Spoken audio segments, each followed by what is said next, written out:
Hello, everybody. Scott Golden here with the Impact review for the Homecoming show, King and Queen. This was the, 31st of July 2021.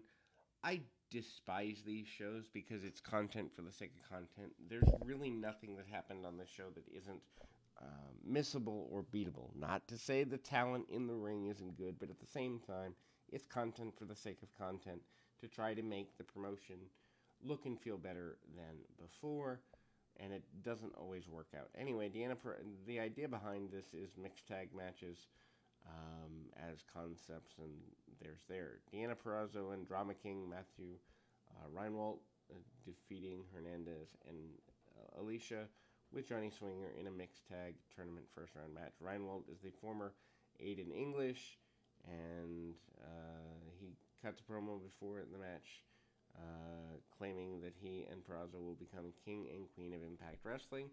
Match starts with Alicia Edwards and Purrazzo, and there's decent offense, but Hernandez tags in. Reinwald manages to get things going in his general direction, and we will be on pause for a second as I gotta grab my phone. And again, to be fair, Reinwald taking over on somebody makes sense, being a new performer for the company, but at the same time, him taking over on a guy that's, I don't want to say double his size, but 1.5 times his size, is just goofy at the end of the day. Reinwald tags in and convinced Purrazzo to take on Hernandez. Purrazzo manages to get a little bit of offense, and that is the strength advantage. I don't like man on women stuff. There are cases where it makes sense within a storyline, but doing it just for the sake of doing it is just goofy. Reinwald tags in. He's cut off by Hernandez with a pounce maneuver. Alicia comes in and gets cut off. Purrazzo and Alicia wrestle around a bit, and they force Reinwald and Hernandez to come in. Hernandez dominates Reinwald, who ended up taking dives from Hernandez and Alicia. They get back in the ring. Reinwald catches Hernandez for the win. The match was booked to not exactly make a new talent look strong. Purrazzo and Reinwald advance against the winner of the next match, which is Chelsea Green and Matt Cardona, partners, Jordana Grace and Petey Williams. Matt starts with a little bit of comedy. Grace is stronger than both of the men, is the inference, which, with her powerlifting history, is probably factually accurate in some ways, at least in some situations. Green is athletic than Cardona, apparently, is another deal, and they kind of do the Scott Steiner old stuff. Cardona and Green end up on the floor. Williams gets cut off by Cardona with a boot, but back and forth action. Both teams pretty even throughout the early stages of the match, and Williams gets leaned on and Grace cuts things off, and they build up to a hot tag. Cardona makes a comeback with a missile drop kick, and Green gets tagged in. Green takes out Grace with a curve stomp, and ultimately Williams then comes with a destroyer on Green, but Cardona saves her and gets a double radio silence. Grace and William tease destroyers on Cardona. Destroyer is an overused move. We've talked about that before. Green counters. Grace and Williams lock on Steiner recliners, but Cardona overpowers. Williams breaks both submissions up, and then Williams takes out Cardona with a dive, but then they get in the ring. Green drops Grace with a unprettier for the win. It is fine what it is. Purrazzo and Reinwald versus Green and Cardona in the semifinal. After the match, Steve McLean jumps Petey Williams to enhance a match they had previously on BTI. The BTI thing has got to go, but we've talked about that before. Promo from W. Morrison on Eddie Edwards. He tells him he doesn't have his number. Instead, Edwards has to rely on weapons and no DQs matches to have a better chance of winning. Tommy Dreamer and Rachel Ellering defeat Brian Myers and Missy Hyatt with Sam Beal in a mixed tag tournament first round match. Talk about weird. Dreamer and Ellering is a weird pairing, and the return of Missy Hyatt, who has to be, gosh, close to 60 now. Maybe in her 50s, but anyway, has to be certainly weird here. Um, there's a rejection by Tennille Dashwood, Beelan Gilligan, and Francine. Sam Beal found a tag partner for Myers in the name of Missy Hyatt. She's jeans and heels not prepared to fight. She's not a wrestler, but she takes off the heels and gets in the ring. Hyatt doesn't really want to wrestle. Tags in, and Myers, they get a "You Still Got It" chant because the fans are goofy. Myers didn't want to wrestle Ellering, and she forces him to. Ellering and Dreamer do some comedy, babyface against Myers and Hyatt. Wrestling starts, and then they focus on Beal, and Myers takes advantage, cuts off Dreamer. Heat doesn't last long. Dreamer makes a comeback, and Hyatt tags in. She walks out on him, leaving Myers open for Dreamer and Ellering to hit a Doomsday Device and a pin, and that's that. They await the winners of the Decay and Fall and Flava, and that's Tasha Steels and Falaba in a mixed tag tournament match. Before we get there, Violent by Design cuts a promo about failure and learning from it. Young says Violent by Design is a way of life and that the world belonged to them. The promos really never advance here. Anyway, Decay, Rosemary, and Crazy Steve defeat Falaba and Flava, which is Tasha Steels, in a mixed tags match. Match starts with more comedy. This seems like a comedy show, and I don't mind comedy in wrestling for a match or two, but the undertone of just filling time with it is stupid. Match starts with the comedy, and then Crazy Steve threatens to bite people's faces off. Ba tags in. Rosemary comes in, as does Steel. And after interaction, Ba and Rosemary, Steels jumps in and hits a knee to the back of Rosemary, cuts off her momentum. Ba wasn't all the tricks. Steels tags in and starts working over Rosemary. She then forces Ba to attack Rosemary, but then that goes down. Steve and Ba wrestle for a bit, but once again, it comes down to Rosemary and Steels in the ring, with both of them going back and forth. Finish sees Ba accidentally take out Steels with a running splash, followed by deep impact from Crazy Steve on Ba for the win. If you like this sort of goofiness, it's fine. Decay versus Dreamer and Ellering gets the semifinals. We get a promo from Steve McLean explaining that he attacked Williams because his objection at the moment to the X Division title, Williams gets in the way. His objective at the moment is the X Division title, Williams got in the way. Dino with Violent by Design defeating Willie Mack. Violent by Design have a long history with Rich Swann, and therefore it links over in the match into Mack himself. Diener, I don't know, kind of a talent that they don't really need anyway. Match early on, picks up during the end. Mack starts getting control and overcomes Violent by Design's interference. But then when he gets an early stunner, Diener cuts him off, breaking the eyes. Diener then gets some offense and a bit of an altercation outside the ring by both parties. Mack regains control, hits a Samoan drop and a moonsault combo for the frog splash, only to get blocked and counters and drops powerbomb for the near fall. Diener then goes for the DDT. Mack counters with an atomic drop and a pop-up forearm for near fall.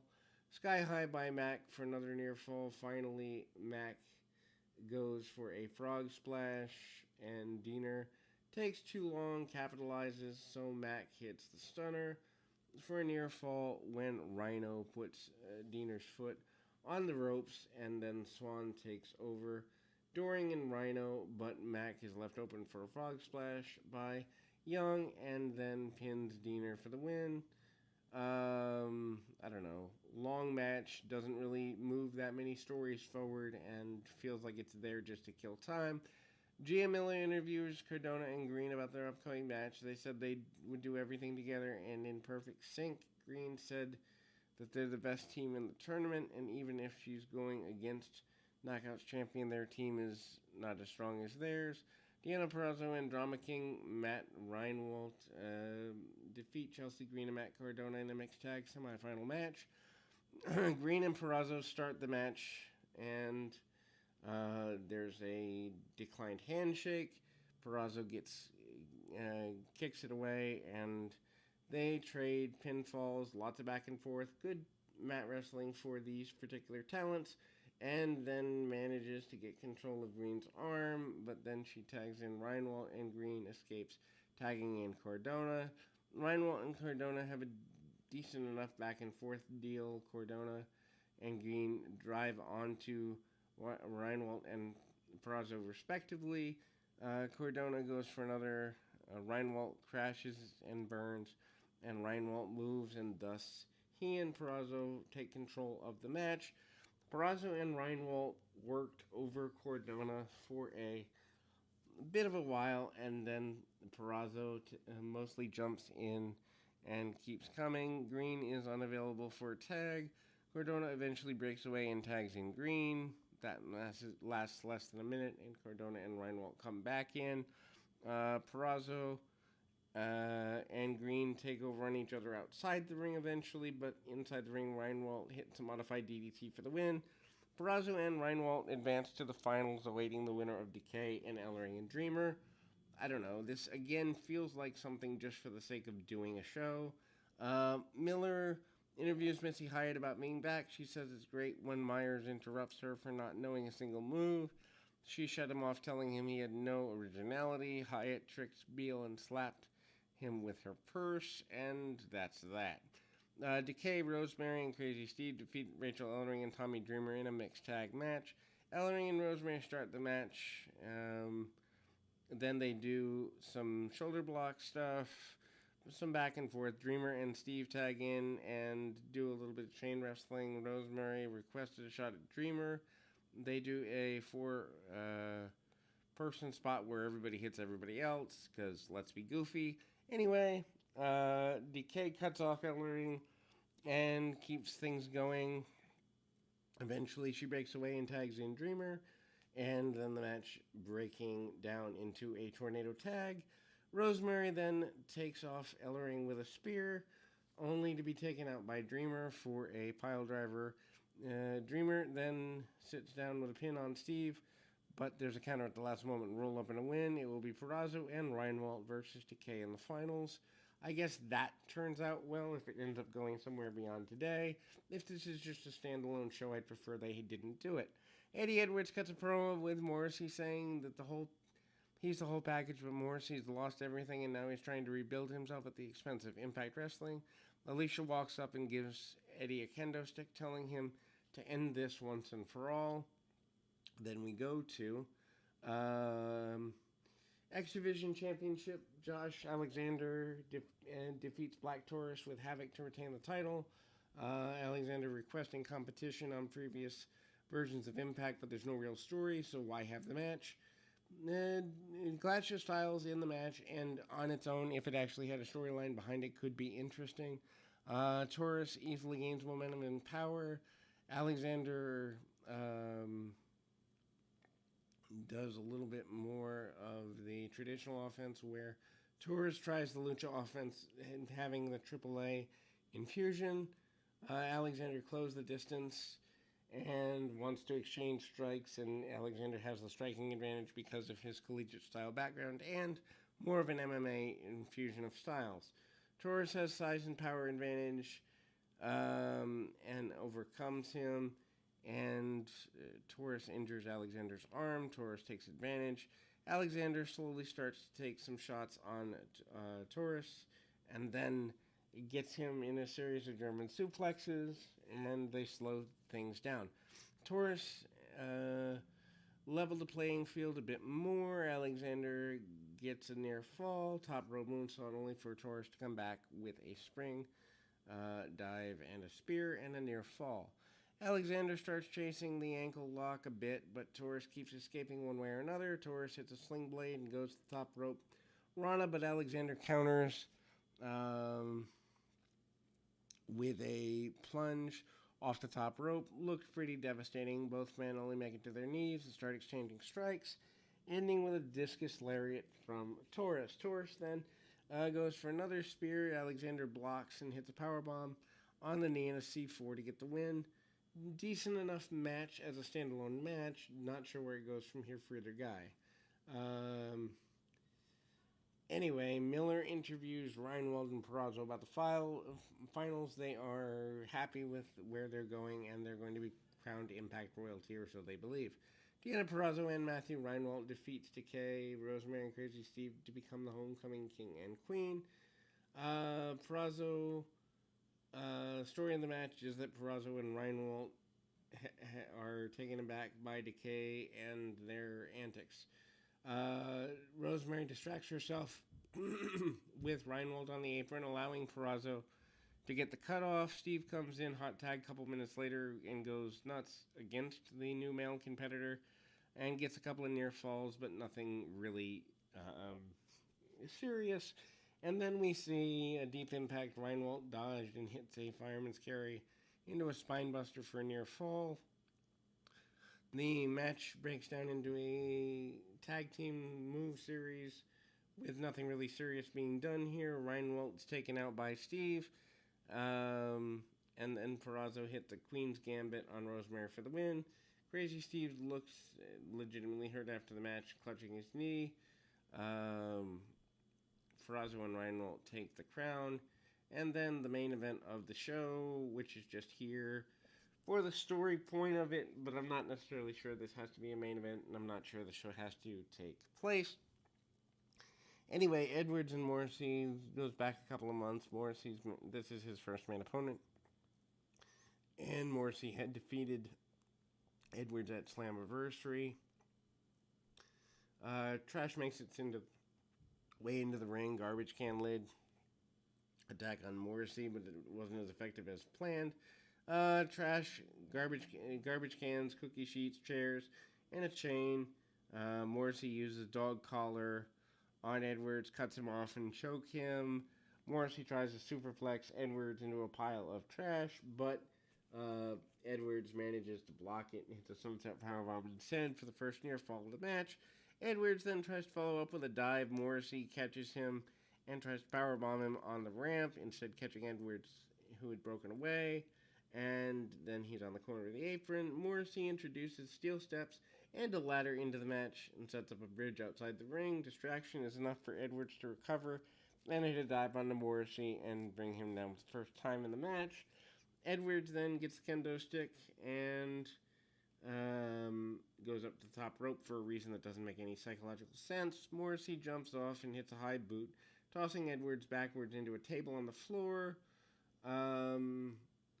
Where'd the table come from? Anyway, Morrissey tries to follow up with a choke slam. Edwards almost goes through the ladder bridge, but Edwards breaks away and regains control, and Edwards eventually gets choke slammed anyway. Morrissey isn't done. He brings out a table, and there's a chant of no more tables by the fans. I don't know that I've ever heard no more tables as a chant before. Morrissey zip-tied Edwards' hand together, but even without his hands, he manages to dodge Morrissey's attack and a shoulder tackle him through the table. Edwards makes a comeback with a kendo stick, wrapped a chain around his knee, and then hits the Boston Knee Party and pins Morrissey, giving him being Morrissey, of course, the first loss in Impact. And, I don't know, probably Morrissey's best match since debuting for the promotion. But anyway, the show goes off the air at that point. Overall, not a show that you have to go out of your way to see. talent worked hard on both sides, but it's nothing important. Anyway, until next time, keep your feet on the ground, your mind in the moment.